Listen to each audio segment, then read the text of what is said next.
Bienvenue dans ce nouvel épisode de Suivi Météo, retour sur les catastrophes.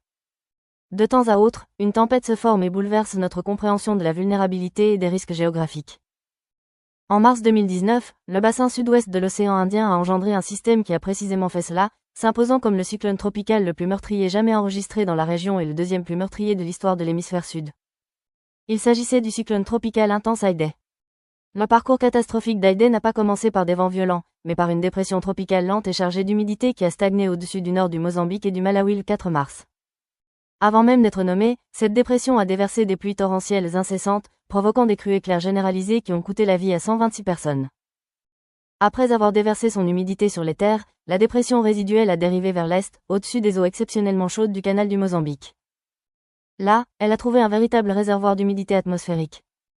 Alimenté par des températures de surface de la mer largement supérieures à 29 degrés Celsius, le système a connu un développement fulgurant, devenant officiellement le cyclone tropical Idai le 9 mars. Au cours des jours suivants, il s'est intensifié pour atteindre la catégorie 4, avec un œil clair et symétrique et des vents soutenus atteignant 195 km/h, avec des rafales dépassant les 260 km/h. Alors que le cyclone achevait une boucle spectaculaire et se dirigeait à nouveau vers le continent africain, la ville côtière de Beira, au Mozambique, située en zone basse et abritant un demi-million d'habitants, se trouvait directement sur sa trajectoire. Dans la nuit du 14 mars 2019, Idai a frappé la région de manière dévastatrice. La combinaison de vents violents, d'une onde de tempête dévastatrice de 4 mètres et d'une marée de vivo a provoqué une catastrophe apocalyptique. L'onde de tempête a pénétré à l'intérieur des terres sur des kilomètres, transformant Beira en une île isolée, entourée d'une mer intérieure. Les responsables de la Croix-Rouge sur place ont rapporté que 90% de Beira étaient entièrement endommagés ou détruites. Les toits des bâtiments en béton ont été arrachés, les réseaux de communication anéantis et le réseau électrique s'est effondré instantanément. Le cauchemar ne faisait pourtant que commencer. Alors qu'Idai progressait vers l'intérieur des terres et s'affaiblissait en dépression tropicale, il a frappé de plein fouet le relief montagneux de l'est du Zimbabwe, plus précisément les districts de Chimanimani et de Chipinge.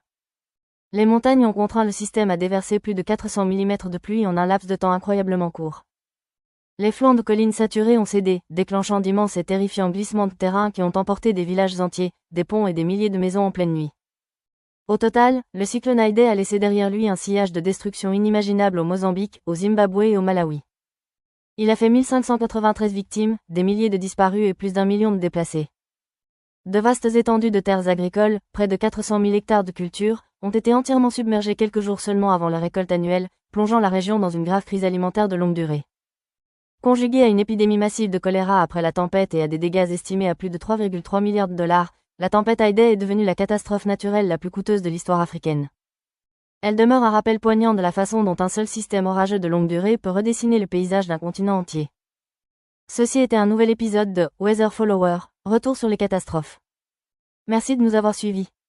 Si vous souhaitez découvrir d'autres histoires de phénomènes météorologiques extrêmes et les leçons essentielles qu'ils nous ont appris, n'hésitez pas à aimer cette vidéo et à vous abonner à la chaîne. À bientôt pour un prochain épisode.